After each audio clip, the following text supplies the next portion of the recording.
Chapter number 7, How Far, How Fast. Now, this chapter is going to be all about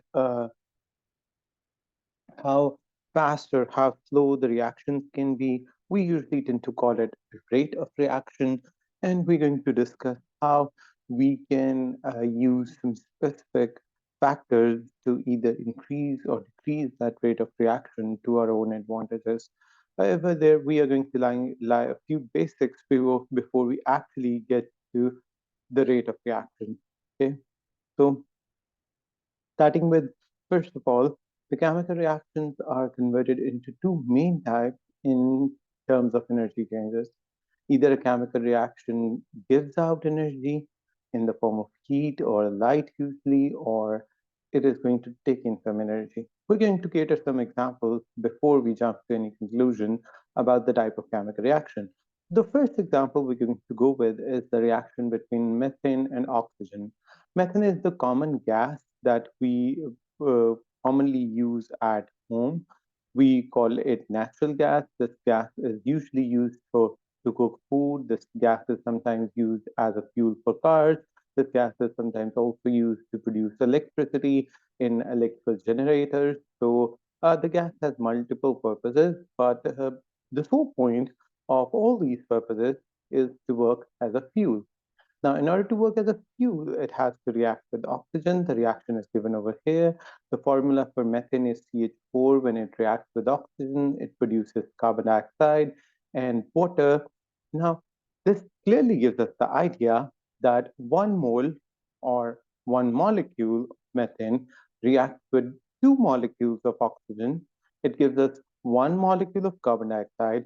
It gives us two molecules of water. But this time, we're going to dig a little bit deeper. We're not just going to talk about molecules, we are also going to talk about how their bonds break or how new bonds form, so we can get a better idea about the energy changes during the process. So let's clarify. Now, in this reaction, I hope you do understand that the bonds in methane are going to first break. So, what happen to the bonds of oxygen? And some new bonds for carbon dioxide and water are going to form. If I specifically draw those bonds, which have been done on the next page probably, so let's go towards that page and get an idea. Now, this is the structure for methane. Carbon atom is in the center, all four hydrogen atoms are surrounding it. Oxygen bonds with to an oxygen with a double bond, as you can see, two lines, not a single line. And since there are two molecules of oxygen, so here we have the first molecule, here we have the second one. Now, all of these bonds break, so much so that these atoms tend to be completely apart from one another. They're not bonded, they're not overlapped, they're not close to one another. And this whole process, this bond breaking, which we are calling it, takes in some energy. Afterwards, in order to complete the process, they actually form new bonds. This is the structure of carbon dioxide. This is one molecule of water. This is second molecule of water. So this is the structure for water. So it forms new bonds, and you would see this carbon double bond oxygen does not exist over here. This oxygen bonded with hydrogen does not exist in the reactant. So totally new bonds have been formed in products which weren't previously existing in the reactant. This is the whole progress of the reaction. And during this progress, we have some energy changes. If you'd notice closely, this is the energy scale. From top to bottom, the energy is increasing. From bottom to top, the energy is increasing.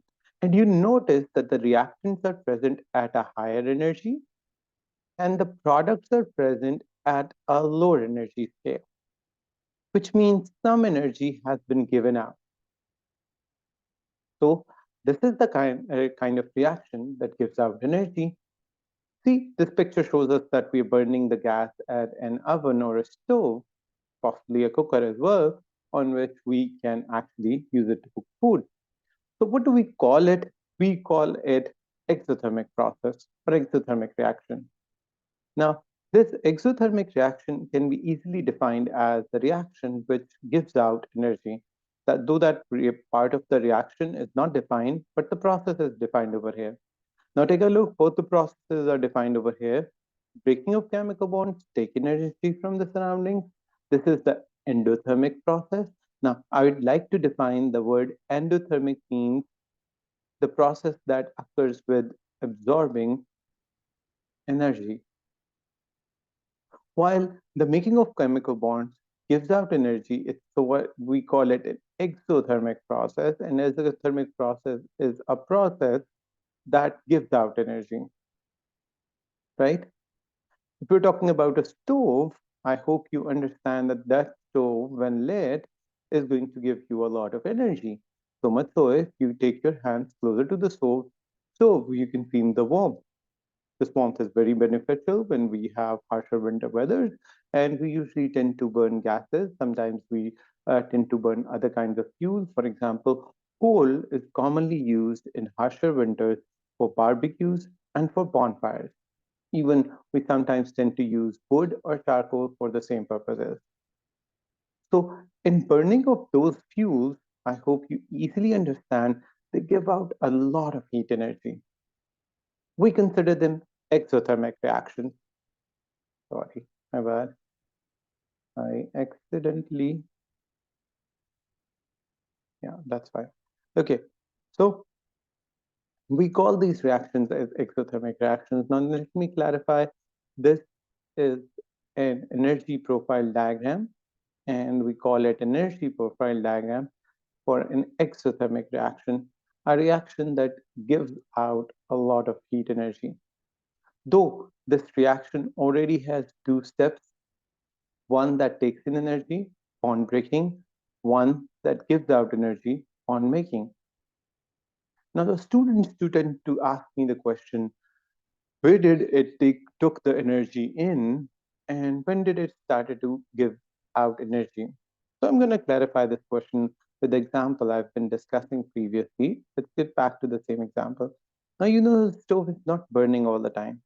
We usually start the stove by using either an igniter or a lighter. Lighter actually uses a spark to ignite it. An igniter or a matchstick can also do the trick. They usually have small flames to do it. Now, when you bring a flame nearer to this gas, the gas starts burning by absorbing the energy from the flame. And once it starts burning, it starts giving you out the heat energy. So I'm going to bifurcate it into two steps. The first step is the step where we show it the flame by using a lighter. This is the part where you showed it the lighter. The bonds start breaking by taking in the energy from the flame of the lighter. And this is the part where we had the fire going on, and that fire gave out energy by making some new bonds. So this is how we divide those steps and talk about discuss about the energy being absorbed or the energy being given out. Now, if you notice something about these arrows, these as the arrows have been designed cleverly. Take a look. This blue arrow is pretty small as compared to this blue arrow, which is considerably long. Now, this blue arrow gives us the idea that it takes in a small amount of energy to get started with the reaction. That's what happens. You know, you only need to give it a spark for a second or two, or you need to show it the flame for a second or two, and then the gas would automatically start burning on its own. And then, no matter how longer you give it the supply of gas, it would keep burning and would keep giving out energy. So actually, it takes in a lot of energy in comparison to what it gives out. Hence, the definition exothermic reaction. Overall, exothermic reactions are the reactions that, in overall discussion, give out heat energy. And if you compare both steps, you would understand that it gives out a lot of heat energy as compared to what it takes in. Make sense?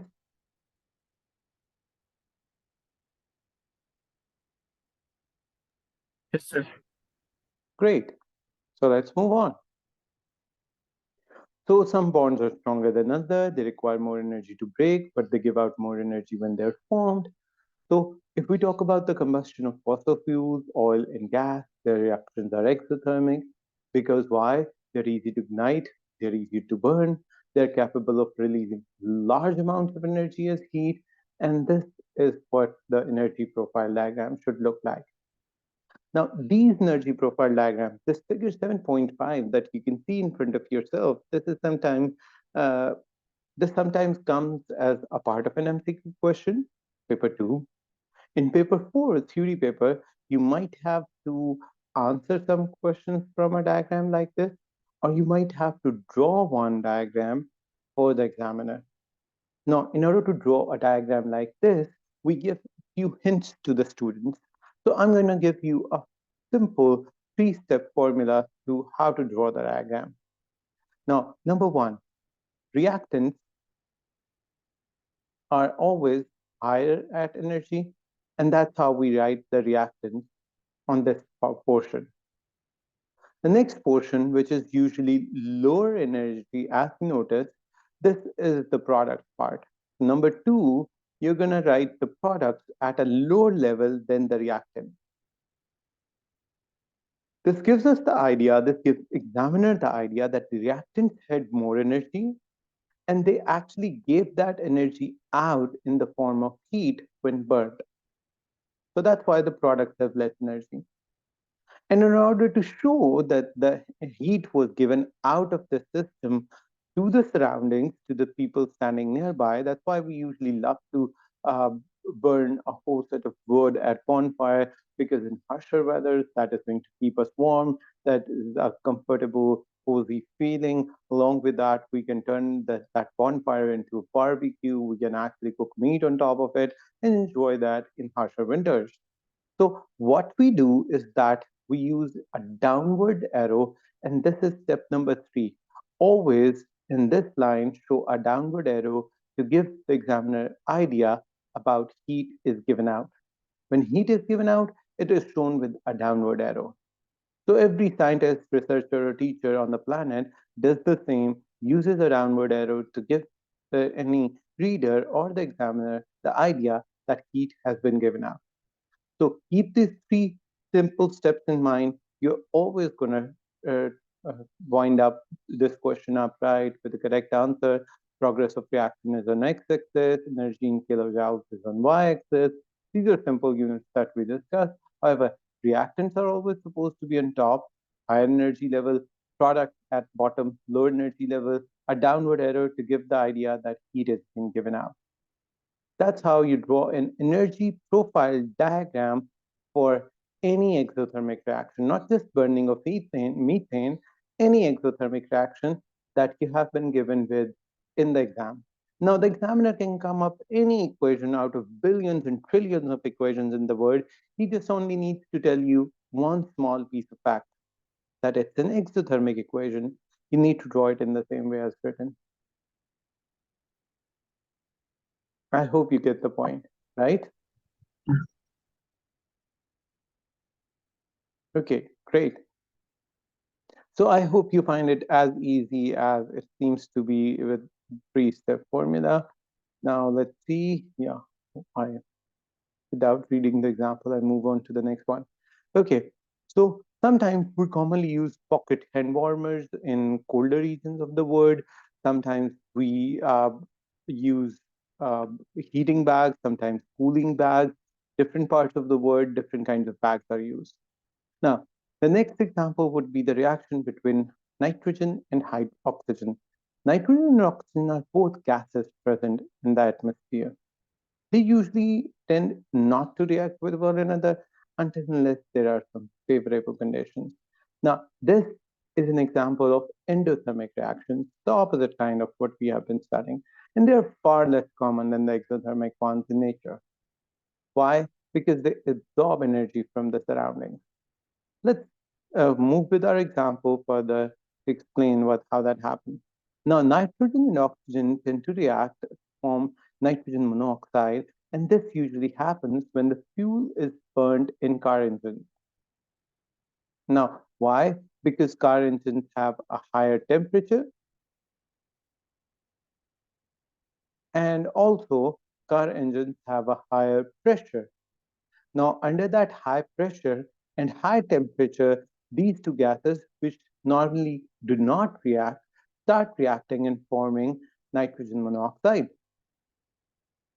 Now, what happens is that the higher temperature in the car actually gives them the energy to proceed with the reaction. The same thing happens with photosynthesis. Photosynthesis, the reaction that occurs in the presence of light, requires light as an energy source. If the plants have energy source, they are going to perform photosynthesis reaction. If plants do not have energy source, for example, in dark at night, when plants don't have the sunlight or other sources of light, they do not perform photosynthesis. Why? They do not get the energy, enough energy to do so. So it's pretty simple. The endothermic reactions will only be done if the substances get enough energy from the surroundings to go with the reaction. Now, for the same example, at the bottom of the page, and this is page number 177, we have the energy profile diagram for endothermic reaction. Now, this is exactly opposite to what we have studied. Endothermic reactions are exactly opposite to exothermic reactions. So notice the three simple points, but with a change. Number one, if I talk about the reactants, this time you'd notice that the reactants are present at the bottom of the graph. Number two, if I talk about the products, this time the products are present at a higher level on the graph.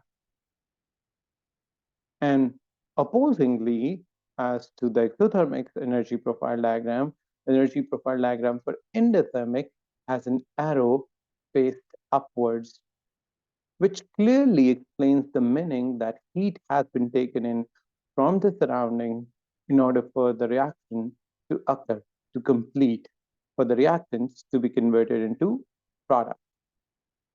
And there are many examples in our daily life which talk about the endothermic reactions. For example, cooking of food is a very common endothermic example. There are many eatables in your house. If you don't cook them at a higher temperature, you won't be able to eat them. Talk about rice, talk about raw meat, talk about lentils or grams of any kind. You won't be able to eat them until unless you cook them at a higher temperature. So, But so sir, that won't they release heat at the end? So aren't they exothermic by releasing heat? Because when we cook an egg, we wait 2 or 3 minutes before it cools down because it's releasing heat. it's releasing a lot less heat than it took in. The egg probably took in heat for 20 minutes, and just giving out a little bit of heat for 2 minutes doesn't compare the whole stat. And you're right Okay. with your point, but let's understand and compare if the egg takes continuous high heat for about half an hour, and after it cooks, it is just dispersing a little bit of heat for the first 2 to 3 minutes, maybe 5 minutes. Then the comparison literally tells you that cooking required a lot of heat in comparison to what it dispersed out at the end. Now, the heat compared to the heat of amount of heat or the intensity of heat that it took while it was being cooked is in no comparison to what it dispersed out. Now, the heat that it usually gives in the first 2 minutes is a lot less to what it takes for the 30 minutes. Now, you might accidentally touch that egg. What would happen? A little bit of your hand would burn. Now, compared to the heat it was cooked at, if you put your hands for a couple of seconds on that fire, you're definitely going to burn yourself on a larger scale. So, the comparison of the amount of heat or the intensity of the heat is a lot different for when it was being cooked or when the heat was dispersing after the egg has been cooked and put on your plate. Make sense? Yes, sir. Great. Now, if You get the point. There are many, apart from cooking of food, which is actually an example from the daily life, in chemistry, there are going to be a lot more examples for endothermic reactions.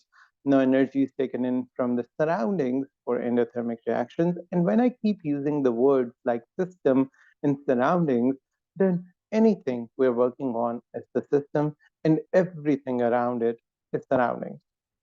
For example, if we're trying to boil an egg, the egg would be the system, the hot water, the utensil, air on top of that water, air outside the utensil are all surroundings.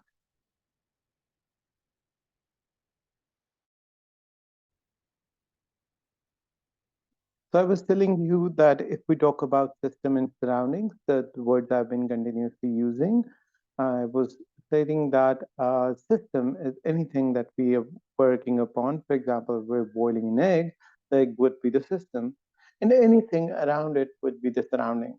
The hot boiling water, the utensil the egg is being boiled in, the air above that water, the air outside the utensil, the stove itself, everything would be included into surroundings. So system and surroundings are the common words that we use for this kind of explanation.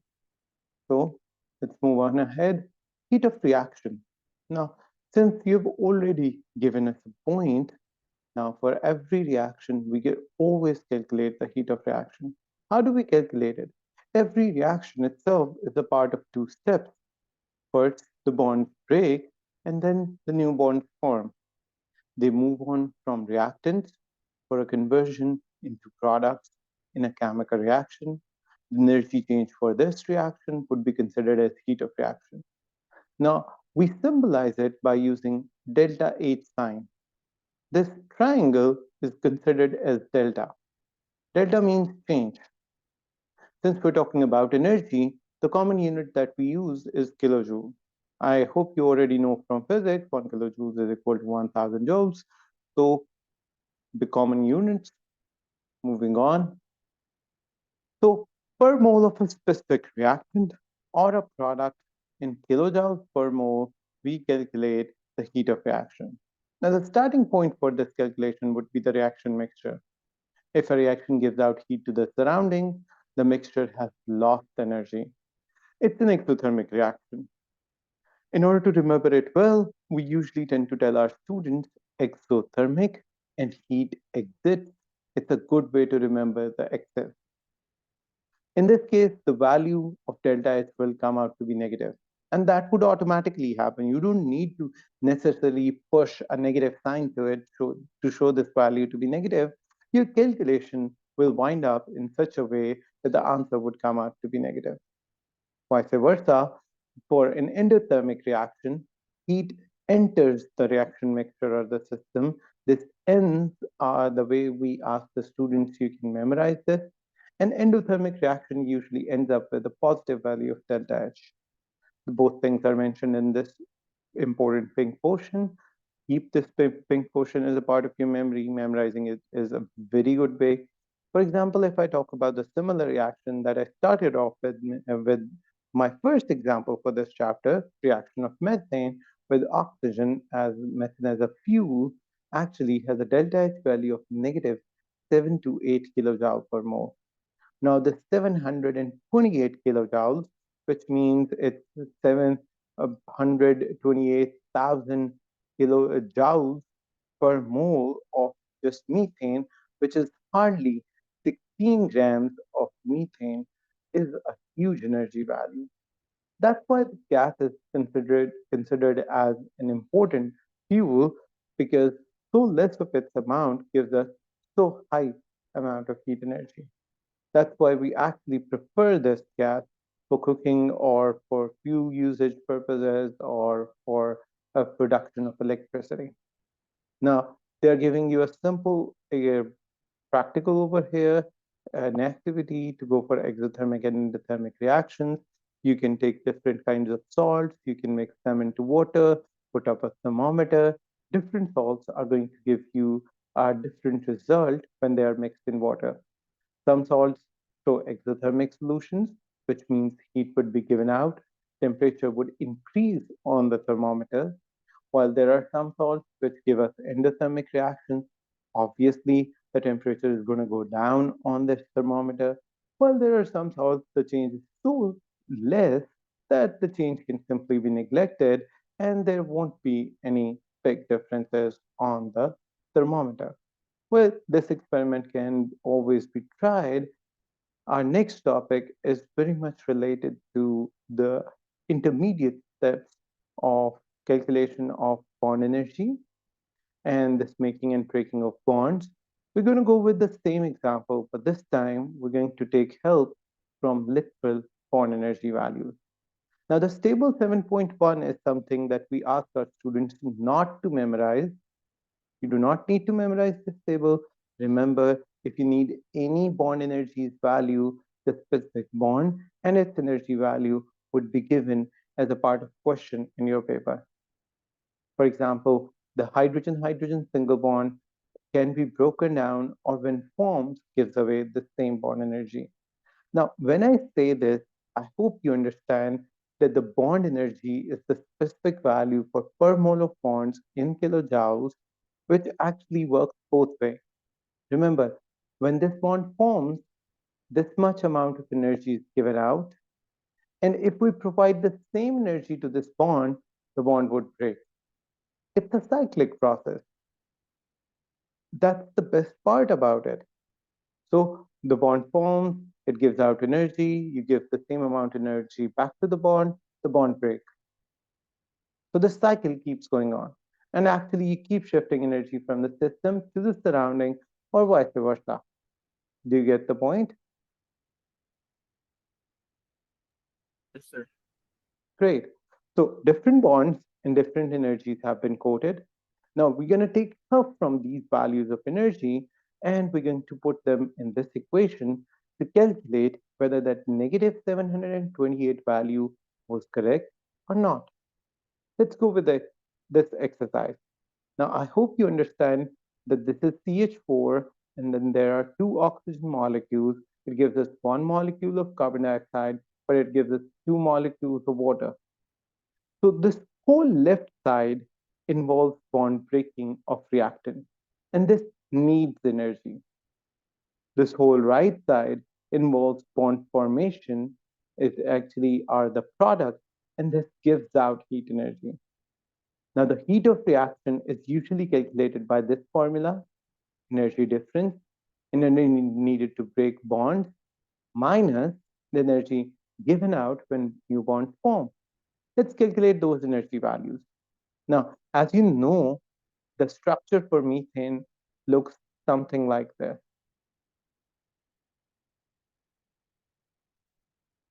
right? So there are four carbon hydrogen bonds. That's why for these four carbon hydrogen bonds, we multiply four with this value to get our answer.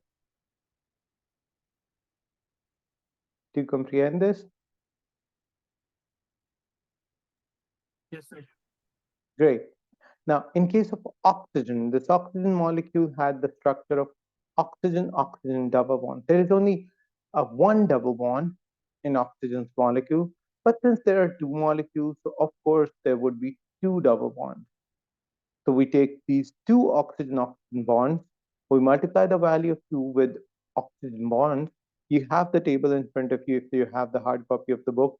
Opening that table up will help you with this value 498. Multiplying, we get the answer. If they sum them up, this is 2736, the total energy needed to break all the bonds in methane and in oxygen. What happens is that we then form new bonds. CO2 actually has a structure like this. So there are two carbon oxygen double bonds, two carbon oxygen double bonds, the value for which is 803, which you multiply by 2 because there are two double bonds. The answer comes out to be this. Now, it also gives us 2 moles or two molecules of water along with it. Now, one molecule of water looks like this. It has two oxygen hydrogen single bonds. Since there are two molecules of water, so how many bonds are there in total? Let's count the bonds. This is one, this is two, this is three, this is four. So four OH bonds. So 4 multiplied by the value of OH bond, 464. That's the answer. Sum it up, you get 3462. So for the reactants, the energy is this. For products, the energy is this. Definitely some energy has been given out. So how do we calculate it? That's how we put it. So simply 2736 minus 3462, and that's how we get our output, which is done on the top of this page, page number 179. Take a look at this. The answer is minus 726 kilojoule per mole. Now, the actual answer on a couple of pages back was minus 728 kilojoule per mole. Now, this is very accurate experimental value since we have been working with average bond energies. So a little bit of change in this value as per this value is pretty probable and is understandable as well. You will not get any marks cut for this kind of calculation. All right. Right, sir.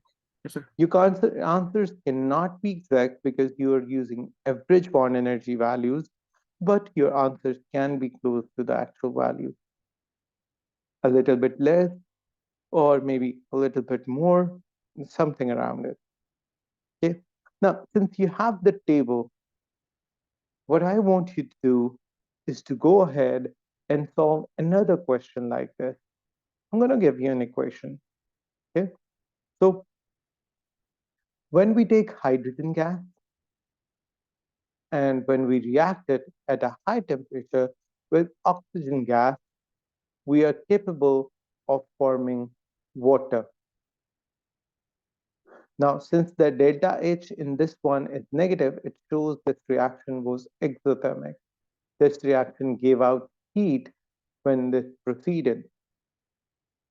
So I want you to tell me whether this reaction is going to be exothermic or endothermic.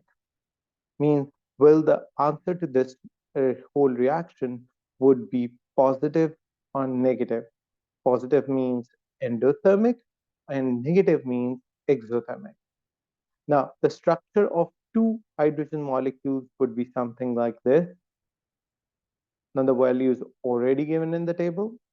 The structure of one oxygen molecule would be something like this. The OO double bond is also given in the table. And since we get two water molecules, so we'll have this four OH bonds formed, and one OH bond carries this value is also given in the table. So you should not have a problem solving this question. Go ahead, solve the left part as a whole on the left side, and then subtract the right side from it. You'll get your answer. Go ahead, try solving this. When you're done, let me know. I can wait a few figures.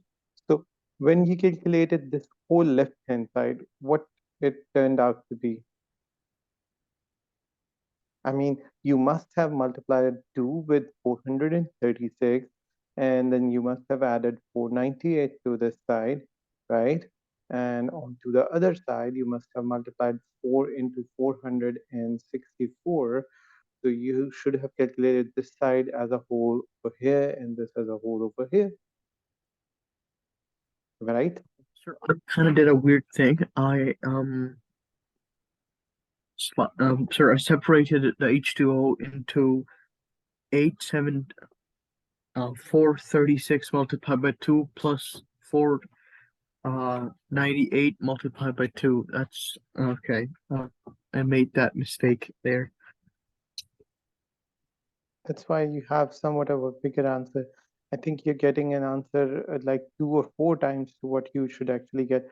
Okay, so if we do it by the method I've told you, so 2 into 436 plus 498, the answer comes out to be 1370, right?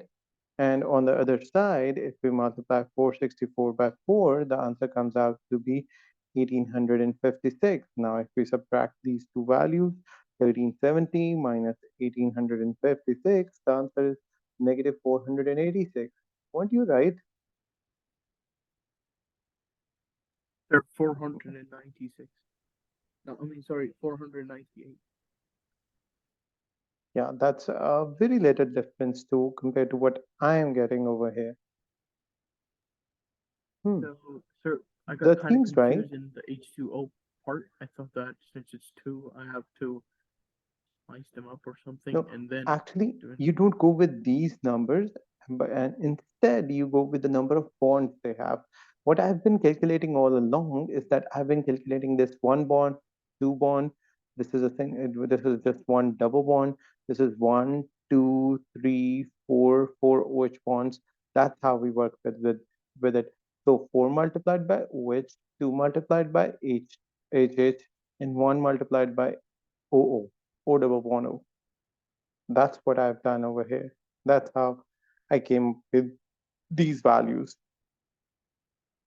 So only in the case if you understand these bondings from chapter number 3 of the book, you would be able to perform the correct answers for these questions.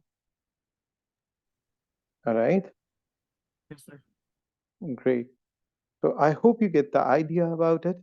Okay, let's then wind this up. A little bit of quick pieces of information. Thermochemistry, or the chemistry about heat, is pretty much experimental. For example, if we can need to calculate the heat of combustion, what we do is that for any substance, if we want to know the energy change, we burn that substance up.